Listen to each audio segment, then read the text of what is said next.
Bon matin sur France 3 Bretagne, bienvenue dans Vous êtes formidable. Portrait ce matin d'une famille d'explorateurs. Guylain et Emmanuel Perrier-Bardou ont fait le tour du monde avec leurs 2 enfants. Ils ont exploré les fonds marins avec cette volonté de partager au grand public le fruit de leur recherche. Merci Guylain d'avoir accepté notre invitation. Nous retrouverons Emmanuel sur votre bateau amarré à Concarneau. Vous avez souhaité avoir à vos côtés ce matin Roland Jourdain, navigateur et cofondateur du fonds Explore, ainsi que Loïc Géné-Girard, président de la région Bretagne. Nous aurons le plaisir tout à l'heure de retrouver l'explorateur Jean-Louis Etienne. Merci à tous les 3 d'être avec nous ce matin. Alors Guylain, vous venez de passer 4 ans et demi sur le terrain, autrement dit en mer. Vous êtes revenu sur Terre en avril 2021. Comment ça se passe pour vous, ce retour sur Terre ? Les retours d'expédition, c'est toujours très chargé en fait, contrairement à ce qu'on pourrait imaginer, parce que quand on rentre de mission, il faut traiter la mission, il faut revenir à terme avec tout ce que ça comporte. Donc en fait, c'est des périodes finalement où on est très occupé, et donc ça se passe assez bien. Et puis assez vite, on est aussi tourné vers l'avenir, parce que quand on revient, ça veut aussi dire qu'on va repartir à un moment donné. Et ça demande aussi une adaptation dans le quotidien ? Ouais, alors l'adaptation, je pense qu'elle est même carrément liée à un mode de vie en fait. Faire des expéditions, c'est un engagement très fort, et c'est ça le quotidien en fait. On s'engage dans notre projet qui est d'une certaine manière un projet de vie, un projet entrepreneurial. C'est notre vie, c'est notre passion, c'est notre métier aussi. Donc on n'a pas le temps de s'ennuyer, non, c'est intense. Alors vous vivez aussi à Concarneau. Qu'est-ce qu'on apprécie particulièrement dans cette vie concarnoise ? Alors, ce qu'on apprécie d'abord à Concarneau, évidemment, c'est la mer. D'abord, c'est la mer, c'est les Glénans. J'ai envie de citer, peut-être aussi parce qu'avec Emmanuel, c'est une partie de nos origines bretonnes, puisque c'est par la porte d'entrée des Glénans, de l'archipel des Glénans, de l'école de voile, de l'école de plongée, qu'on s'est pris de cœur pour la Bretagne et qu'on a décidé de s'y installer il y a une quinzaine d'années maintenant. Et pour celles et ceux qui nous regardent et qui vont découvrir ce matin votre histoire, qu'est-ce qu'on appelle un explorateur ? Alors un explorateur, on m'a souvent posé la question, et je crois que j'ai trouvé ma réponse en tout cas. Un explorateur, pour moi, c'est quelqu'un qui va chercher des réponses aux questions qu'il se pose. Et en fait, c'est un concept qui est très général. Pour moi, l'exploration, elle est absolument partout. C'est évidemment l'exploration géographique, historique, qu'on a tous en tête en général quand on pense à l'exploration. Mais l'exploration, c'est la recherche. L'exploration, c'est l'entrepreneuriat. En fait, c'est repousser des limites en se posant des questions et en faisant en sorte d'aller chercher les réponses auxquelles on se pose. Et si on se replonge, par exemple, dans le contexte des siècles passés, qu'y a-t-il au-delà ? Qu'y a-t-il derrière ces dernières terres ? Qu'y a-t-il au-delà des mers ? Et en fait, c'est en allant chercher ces réponses que les navigateurs ont commencé par faire des tours du monde. Vous aussi, Roland Jourdain, vous êtes une sorte d'explorateur. Qu'est-ce qui fait qu'à un moment donné, on saute le pas ? Alors, c'est une question bien embarrassante, parce que là aussi, il se mêle passion, engagement, métier. Moi, l'exploration, je l'ai fait au travers de la compétition, parce que j'étais pas marin à l'origine, j'avais pas de racines maritimes, très bretonnes, mais plutôt tournées vers la terre. Donc, la compétition était un moyen d'aller voir derrière la ligne d'horizon. Et derrière la ligne d'horizon, qu'est-ce qui se passe ? On en trouve une autre et on a envie d'aller découvrir derrière. Et pour moi, l'exploration, effectivement, dans le sens commun, c'était aller chercher plus loin de nouvelles richesses, de nouvelles ressources, d'autres choses. Et à un moment, je me suis posé la question, avec l'accélération de nos bateaux et moi, ma quête de performance et d'exploration de cette vitesse, est-ce que ça avait vraiment du sens dans un monde qu'on sait aujourd'hui complètement fini ? Et que finalement l'exploration de demain n'était pas celle d'être tous ensemble, à savoir comment on vit, nous humains, mais aussi tout l'univers du vivant. Et je me suis retourné vers une autre forme d'exploration et d'explorateur que je trouvais absolument incroyable. Et avec mes œillères de compétiteur, je ne les regardais pas avant. Est-ce qu'à titre personnel, Loïc Géné-Girard, les explorateurs vous font rêver ? Ils nous font rêver, oui, ils me font rêver. Depuis tout petit, on peut parler de Cousteau, on peut parler d'Haroun Tazieff. Moi, je me souviens, quand j'étais gamin, c'est une autre forme d'exploration, de découverte, de milieux qui soit nous font peur, soit nous fascinent. Les volcans, comme le fond de la mer, c'est pas des endroits où on va régulièrement. Et donc de voir des hommes, des femmes passer ces limites, découvrir de nouvelles choses, nous ramener des images, c'est extraordinaire. On va parler dans quelques minutes de Under the Pole, le projet que vous menez depuis plus de 13 ans. Justement, on va retrouver Emmanuel, votre épouse, qui est aux côtés d'Evan à Concarneau, où votre bateau Wai est amarré. Bonjour Anne Fontet, bonjour à tous. En effet, comme tu le disais, nous sommes à Concarneau, la ville close, trop belle ce matin, avec Emmanuel que vous connaissez bien. Bonjour Emmanuel. Bonjour. Et puis bonjour donc la goélette, la ouaille, le ouaille, comment vous dites ? Le ouaille, qui est le fruit d'une belle histoire, un vrai engagement de toi et Guilain. Est-ce que tu peux nous raconter comment vous avez acquis cette goélette ? Bah écoute, oui, c'est un bateau au tout début. En rentrant de notre première expédition, on pensait avoir des financements, puis on n'en a pas trouvé tout de suite. Et donc, on avait flashé sur ce bateau et on a vendu notre maison. À l'époque, on a vendu ce qu'on avait pour emprunter à la banque et acheter le ouaille et tous partir pendant 2 ans au Groenland, faire une belle mission scientifique et humaine, parce que c'était vraiment une aventure humaine aussi. Tous, ce sont vous deux avec vos enfants ? Nous deux, nos enfants, puis toute l'équipe de plongeurs, de marins, de vidéastes, de scientifiques. Alors vous allez voir qu'il y a une quinzaine de personnes qui peuvent cohabiter sur cette goélette. Tout à l'heure, on ira dans les quartiers de l'équipage vous faire une petite visite exclusive. Justement, comment vous avez transformé cette goélette en bateau d'expédition scientifique ? Eh ben, on l'a amené ici, exactement, à ce ponton. Et puis, on a eu beaucoup d'aide à l'époque d'Explore, la base de Roland Jourdain ici et de Sophie Vercheletto. Et puis, on a fait des adaptations pour le froid, pour la banquise, pour l'hivernage qu'on prévoyait de faire. Donc vous allez voir, hein, c'est le gros dodger là pour nous protéger du froid, c'est de l'isolation, des doubles vitrages, voilà, et puis des poêles pour se chauffer. On va aller voir tout ça, juste pour bien comprendre, elle revient d'où cette goélette ? Votre dernière escale, c'était où ? Et bien là, elle revient du show où on était en Polynésie française pendant plus de 2 ans. Mais des fois, elle peut aussi être au froid. Et exactement. Et la prochaine fois, on repart dans le froid, on va au Spitsberg. Spitsberg, c'est ? Donc c'est un archipel au nord de la Norvège, c'est le haut Arctique, 78 degrés nord. Bon alors, bienvenue à bord. Je ne suis pas le capitaine, mais je me permets quand même de vous souhaiter la bienvenue à bord du Ouaille. On va vous montrer un petit peu le pont. Voilà, tout le monde est bien à bord, c'est cool. Puisque vous faites de la plongée, tu es plongeuse. Vous pouvez faire combien de plongées par expédition ?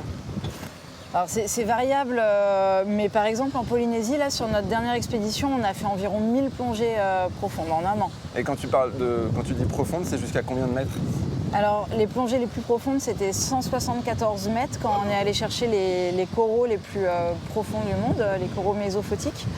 Et sinon, on plonge quotidiennement à peu près entre 0 et 120 mètres de profondeur. Et donc à bord, vous devez remplir vos bouteilles ?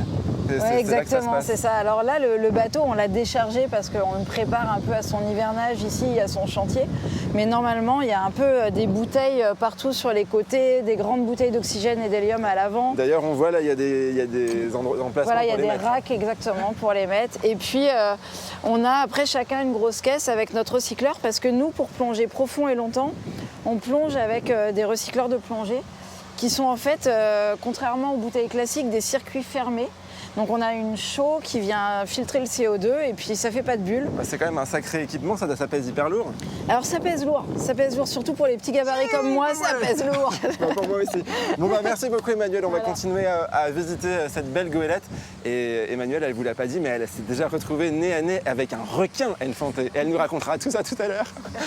Merci beaucoup Evan, à tout à l'heure. Alors il y a quelqu'un qui a beaucoup compté dans votre parcours, à Emmanuel et vous, c'est Jean-Louis Etienne.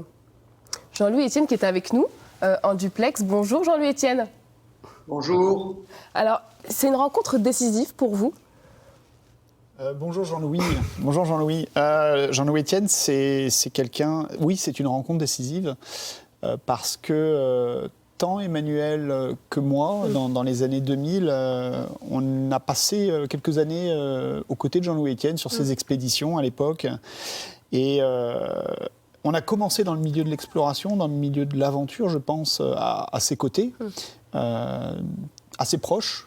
Et au-delà de ces périodes d'expédition qu'on a vécues à ses côtés, ce qui est très important, je pense, c'est ce que Jean-Louis nous a insufflé à l'époque, ce qui nous a transmis quelque part cette résilience, cette endurance, cette persévérance qu'il faut pour monter des projets, qu'il incarne absolument dans son parcours et qui nous a transmis. Vraiment, on a été biberonnés à ça, je pense, à l'époque. Et ça, c'est parmi d'autres quelque chose de très important. Jean-Louis Etienne, je crois que la première que vous avez rencontrée, c'est Emmanuel. Qu'est-ce qui vous a frappé chez elle la première fois que vous avez travaillé avec elle ? La première fois que je travaillais avec elle, c'était à l'île de Clipperton. Tout de suite, c'est un très bon marin. Et puis, c'est une personne de décision. C'est une personne qui encadre une équipe, qui sait faire avancer le projet avec talent et en même temps avec une obstination sur le résultat. Donc, elle est à la fois une femme de terrain, une femme de construction d'équipe et aussi bon manager. Qu'est-ce qu'on se dit quand on travaille avec un si célèbre explorateur, puisque Jean-Louis Etienne, quand même, c'est une légende. Qu'est-ce qu'on se dit C'est un rêve de gosse ou pas? Ouais, alors pour moi, c'était un rêve de gosse parce que moi, j'ai été marqué quand j'étais enfant par les expéditions de Jean-Louis Etienne, dont je me rappelle très bien, hein, puisque dans la fin des années 80, le début des années 90, les expéditions avec Antarctica, en Antarctique, c'est des choses qui m'ont marqué. Jean-Louis, à l'époque, il faisait de mémoire pas mal d'émissions avec Thalassa, il y avait différents programmes, on le voyait souvent, et moi en fait ça m'a nourri parce que j'avais déjà à cette époque-là, je pense, une inspiration forte vers ces environnements, vers ces milieux, un goût caché quelque part pour l'exploration.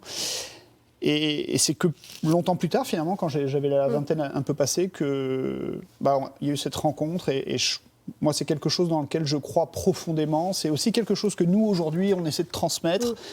On a eu la chance, à un moment dans notre parcours, de croiser sa route, de saisir l'opportunité. Il nous a transmis des choses importantes et ça nous a marqué à vie. Et c'est ça, aujourd'hui, qu'on essaie de transmettre à notre tour. Jean-Louis Etienne ? Oui. C'est quoi la force de cette nouvelle génération ? La force de cette nouvelle génération d'explorateurs par rapport à la vôtre, par exemple? Alors, ce qui est intéressant dans l'évolution, parce que, vous comprenez, j'ai commencé il y a longtemps.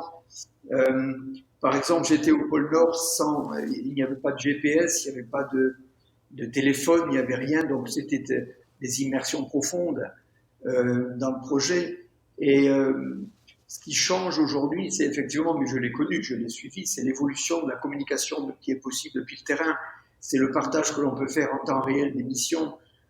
C'est très efficace, si vous voulez, en termes de partage.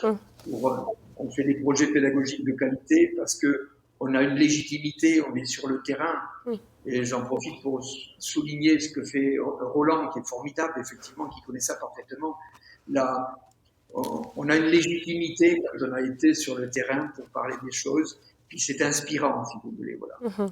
Alors arrive le jour où vous vous lancez dans votre propre expédition Under the Pole. On va voir cette archive de Ouest France. C'était le 25 novembre 2009. Article qui suivait votre préparation quelques semaines avant. Qu'est-ce qu'on se dit à ce moment-là?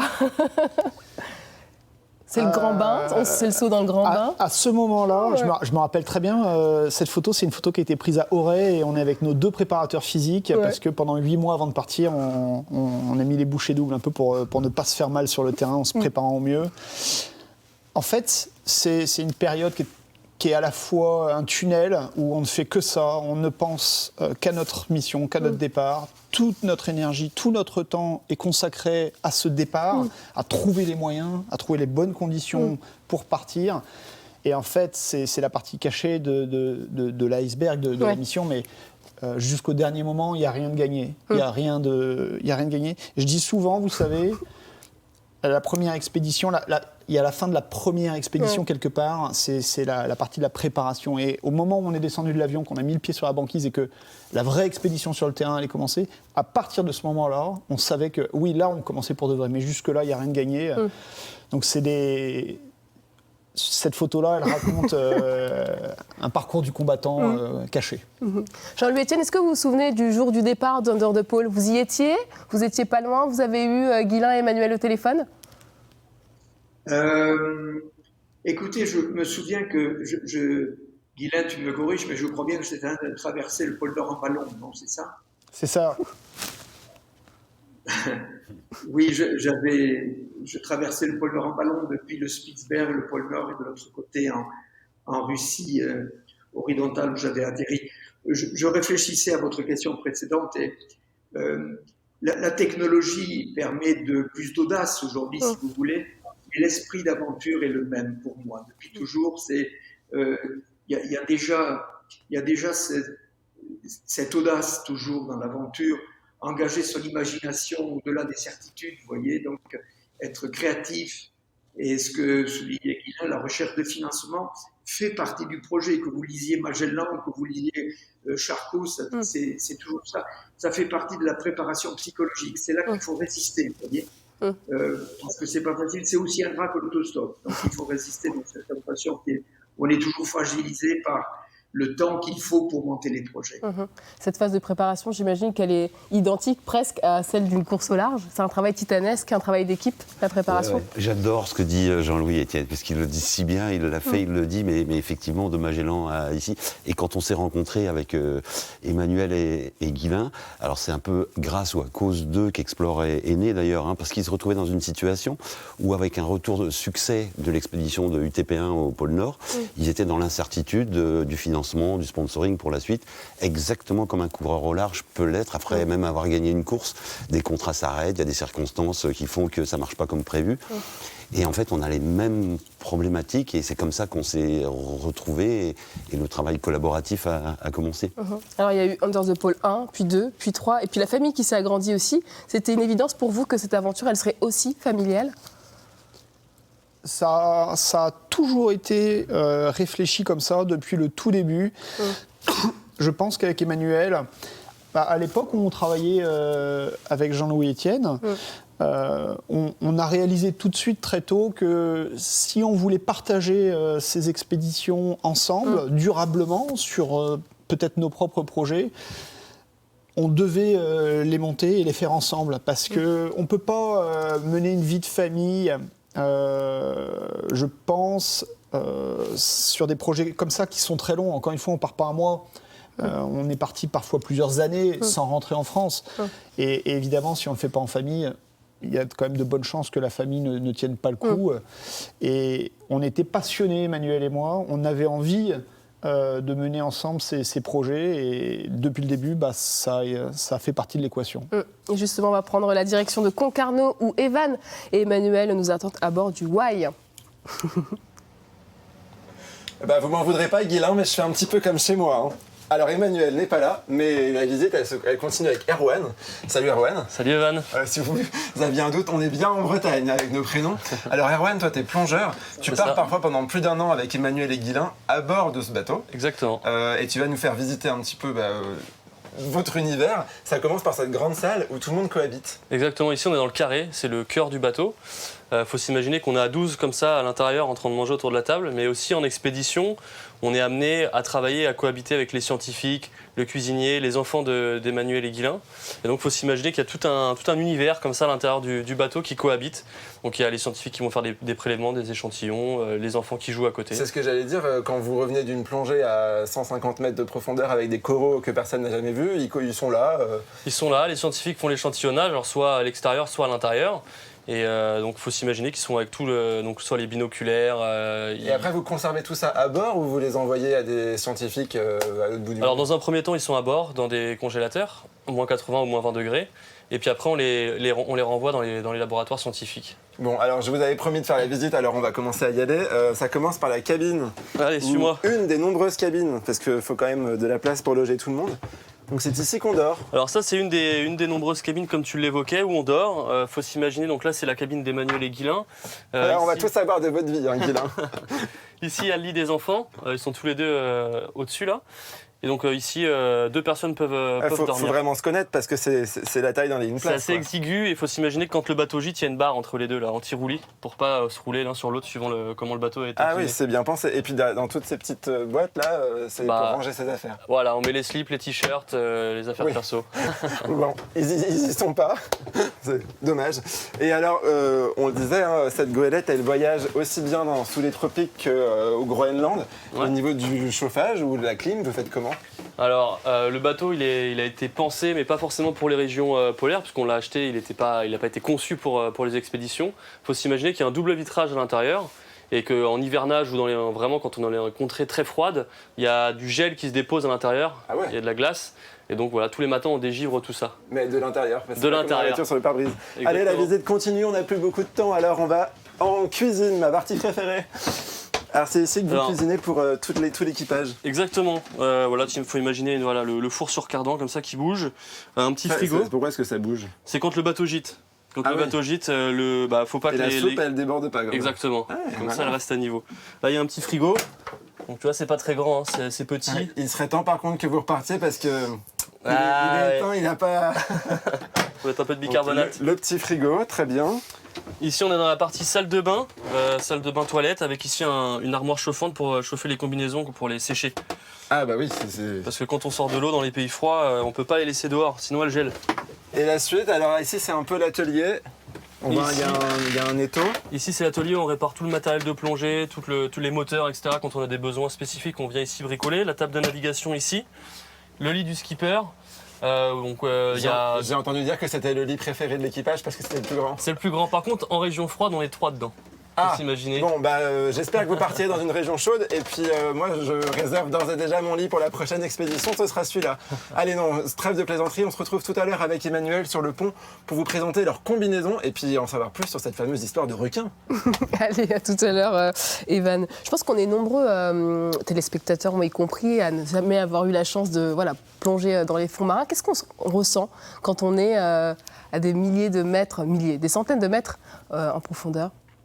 C'est quoi la sensation? Alors, des milliers de mètres, pour ça, il faut un sous-marin. Nous, on plonge, effectivement, parfois au-delà de 100 mètres. C'est ce qu'on a fait les dernières années, où on s'est spécialisé vraiment dans cette exploration profonde des littoraux. Historiquement, pendant 12 ans en zone polaire, plus récemment sous les tropiques. Qu'est-ce qu'on ressent ? Je crois que d'abord, ça vient répondre à une curiosité fondamentale d'explorateur, mais peut-être d'humain tout simplement, qui s'interroge, qui se questionne, qui a envie de savoir. C'est l'envie de savoir ce qu'il y a derrière l'horizon, mais c'est aussi l'envie de savoir ce qu'il y a derrière la colline, ce qu'il y a derrière cette vague, derrière cette pointe et en profondeur. Et c'est vraiment un truc de plongeur. Quand on remonte, il y a toujours, je dis souvent, un moment où, au moment de remonter, on va avoir un regard vers le fond. Et on a envie de savoir ce qu'il y a au-delà. Et on a toujours envie d'aller voir un petit peu plus profond. Après, cette exploration, et c'est ce qu'on fait aujourd'hui depuis quelques années de plus en plus, elle prend d'autant plus de sens qu'elle vient appuyer la recherche scientifique. Parce que, comme ça, on va voir, mais on cherche à comprendre. Et puis, ce savoir, derrière, c'est tout l'enjeu aussi, je pense, de ces expéditions, c'est de redistribuer cette connaissance, par exemple, pour mieux protéger notre environnement. La région soutient également ce projet, le Xinjiang. Qu'est-ce qu'il représente ? Il représente l'exploration d'abord. Et la Bretagne est une terre d'explorateurs et on veut continuer à ancrer cela dans notre ADN, parce que c'est notre histoire, mais c'est aussi notre avenir. Il faut le dire pour les jeunes qui rêvent d'exploration. La Bretagne vous attend quelque part. Et à Concarneau, on a le projet notamment de développer le carrefour des explorateurs. Et puis ensuite, comme l'a très bien dit Guilain, il y a l'envie de participer à la recherche fondamentale, à la recherche scientifique, à la recherche et à la découverte d'éléments, de données qui nous permettent de faire avancer la science. Dans ce monde un peu fou, là, dans lequel chacun a un avis sur tout sans rien connaître, de s'appuyer sur la science pour préparer l'avenir, ça me semble la moindre des choses. Et quelque part, modestement, la Bretagne, en accompagnant depuis 4 ans Under the Pole, participe à cela, à sa place, et je suis émerveillé à chaque fois que je les rencontre. Est-ce que ce type de projet, c'est aussi une manière de faire rayonner une expertise bretonne aux 4 coins du monde ? Mais je suis très fier qu'Emmanuel et Guilain aient choisi la Bretagne et soient en Bretagne. Et je suis très fier que la Bretagne les accompagne. Ils sont ancrés ici, ils sont devenus bretons et du monde.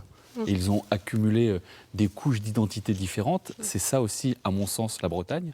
Et puis, de pouvoir avoir cette identité qui se balade dans le monde, c'est quelque chose qui, à mon sens, fait vibrer le cœur des Bretonnes et des Bretons.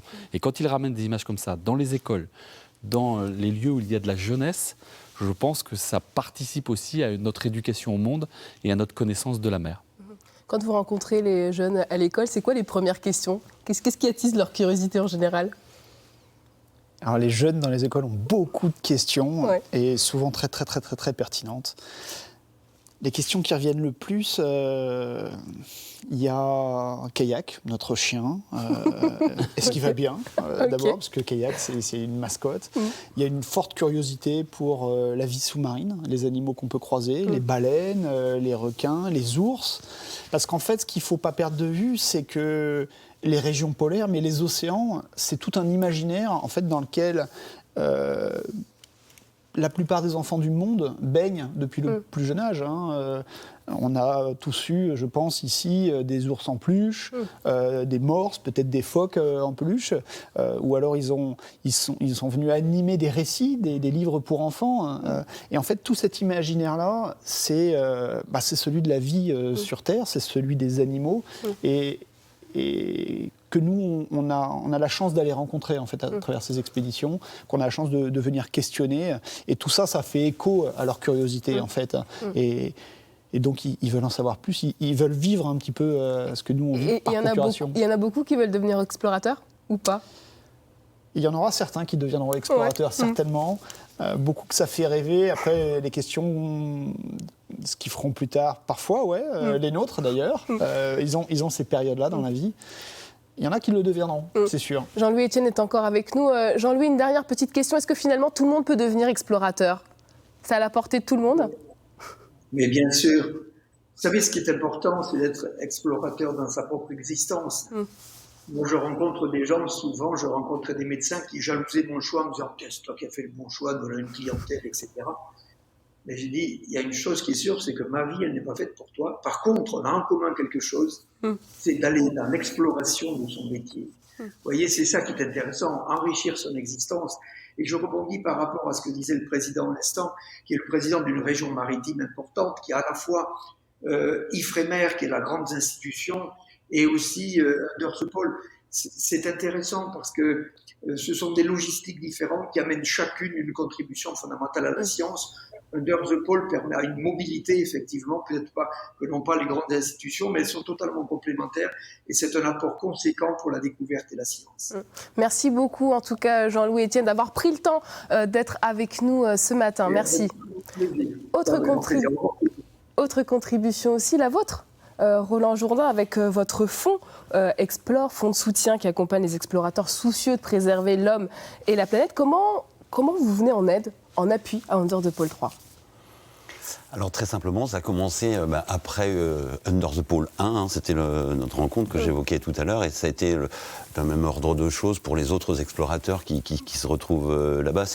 On a ce qu'on appelle une écurie de course au large, on avait un endroit qui pouvait aider techniquement, logistiquement, administrativement, puisque tout ça c'est extrêmement compliqué à préparer. Et effectivement, c'est les mêmes contraintes que pour préparer un circuit de course au large. C'est un espèce de cirque Pinder à mettre en route pour un objectif précis. Et ça commençait comme ça. Je vivais un peu avec un certain complexe, en fait. L'idée d'être passé à côté de gens comme ça, qui, à mon sens, préparent le monde de demain, mais vraiment dans le concret, et d'être effectivement dans ma bulle de compétiteurs. Et pour des tas de raisons, on se dit, mais non, ces gens-là doivent être mis en avant. Ils ont une énergie absolument incroyable. Je crois qu'on a eu une période où on adulait les stars d'Hollywood, puis les top modèles, c'est les sportifs de haut niveau. Et bien nous, on veut que demain, ce soit ces explorateurs. Et voilà, et qu'on base ça en Bretagne, chez nous, dans le concret, on fait les choses, on s'autorise l'essai-erreur, et on accompagne dans la mesure de nos moyens, mais qui grossissent, et on fait tous le maximum pour que la boule de neige grossisse sur le long terme. On ne donne pas un petit coup d'éclairage en 5 minutes. Non, ce sont des vrais projets. Alors, Under the Pole a fait la preuve de leurs compétences et tout ça, mais hier ce week-end partait l'expédition Captain Darwin qui est donc portée par Victor Rowe, qui est un bébé Under the Pole et un peu un bébé Explore.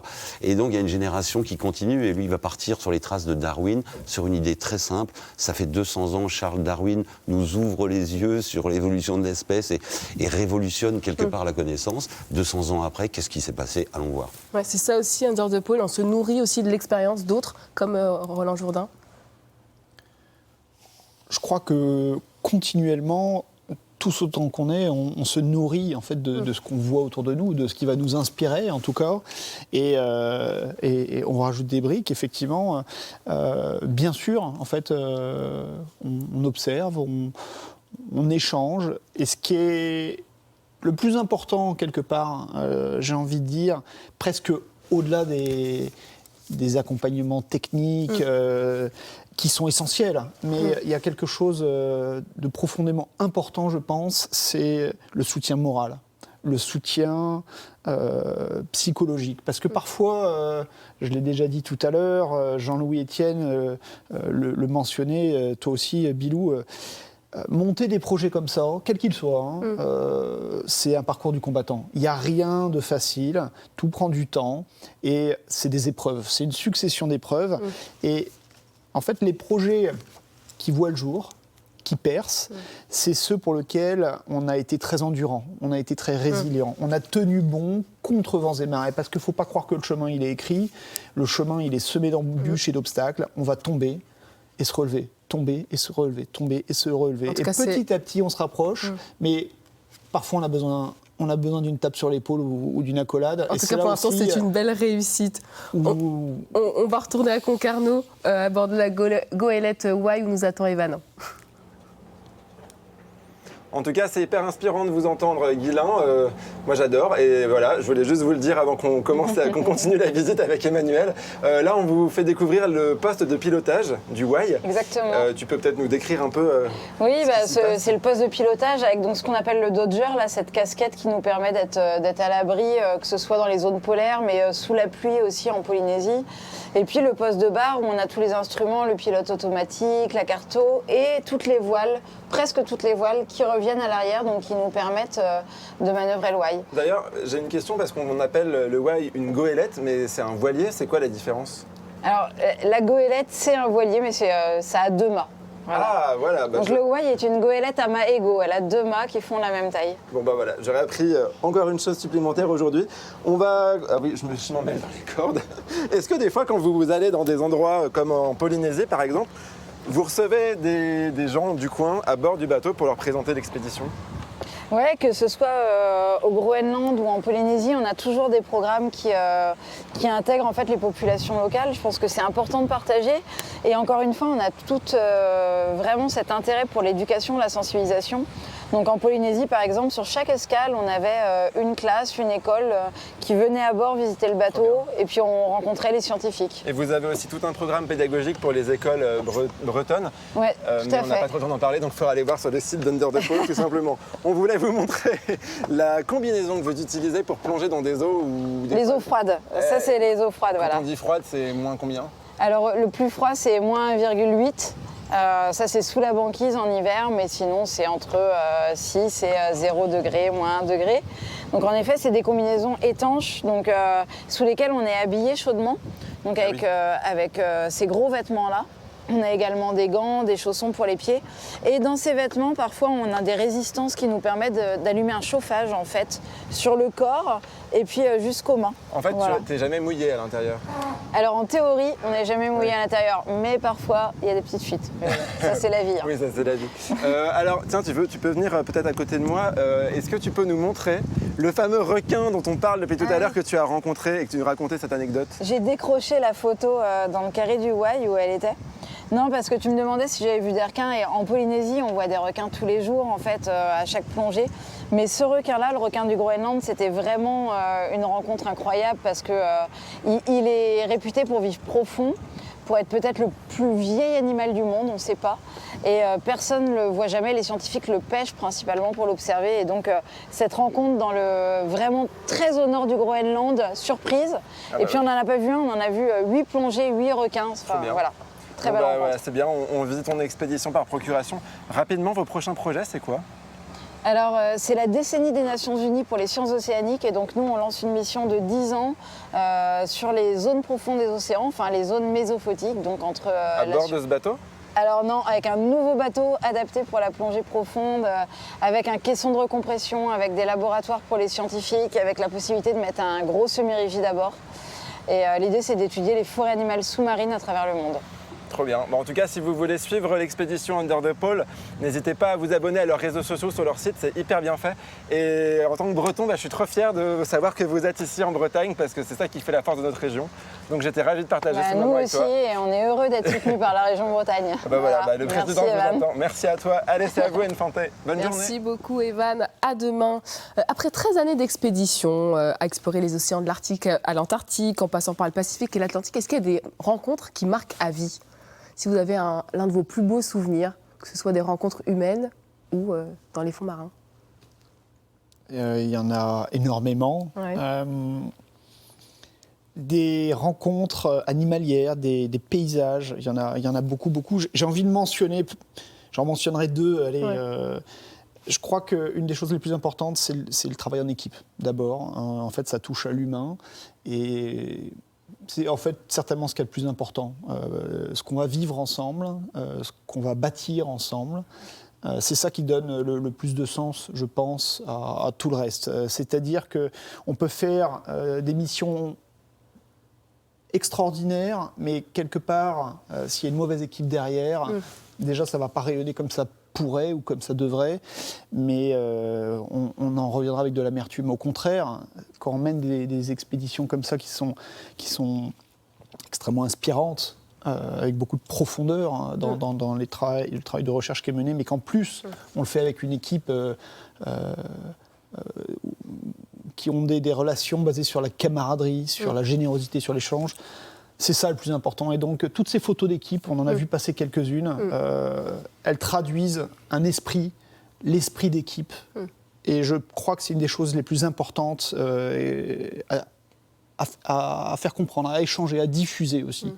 Et puis, peut-être pour répondre à la question, mais à travers une anecdote, on en parlait tout à l'heure avec Bilou dans la voiture, le passage du Nord-Ouest. Bilou était à bord dans un passage, c'était à l'été 2017, et il y avait beaucoup de glace. C'était le passage clé, on appelle ça le Peel Sound, c'est au nord du Canada. Et c'est un monde loin de tout. Il n'y a aucune trace de civilisation. Et ça, c'est remarquable dans le monde dans lequel on vit, c'est rare. Pas un poteau, pas un bidon de gasoil, pas une cabane de chasseurs, pas de déchets, rien. Des cailloux, de la glace et des ours et quelques oiseaux. Et là, on est au cœur de la nature, la plus pure qui soit, et ça nous touche. C'est des sensations qui sont enfouies au fond de nous, au plus profond de nous. Et je pense que c'est aussi tout l'enjeu, le défi du monde dans lequel on vit. Je pense, on sait tous les maux qui nous entourent et les défis du XXIe siècle, mais je pense que se reconnecter entre nous, c'est le côté social, le côté esprit d'équipe. Et se reconnecter à la nature, c'est essentiel pour nos gamins demain. Et justement, avec cette crise sanitaire que l'on traverse, ce nouveau rapport du GIEC qui est alarmant, est-ce que ça vous oblige encore à aller plus loin dans vos expéditions, de ce que vous avez envie de faire par la suite ? Bien sûr qu'on doit toujours aller plus loin. Il ne sera jamais trop tard pour changer les choses, jamais trop tard. Et même si on continue de s'enfoncer, il ne sera jamais trop tard pour faire à un moment donné machine arrière et infléchir la courbe. Et on ne le fait pas pour nous aujourd'hui, on le fait pour nos enfants.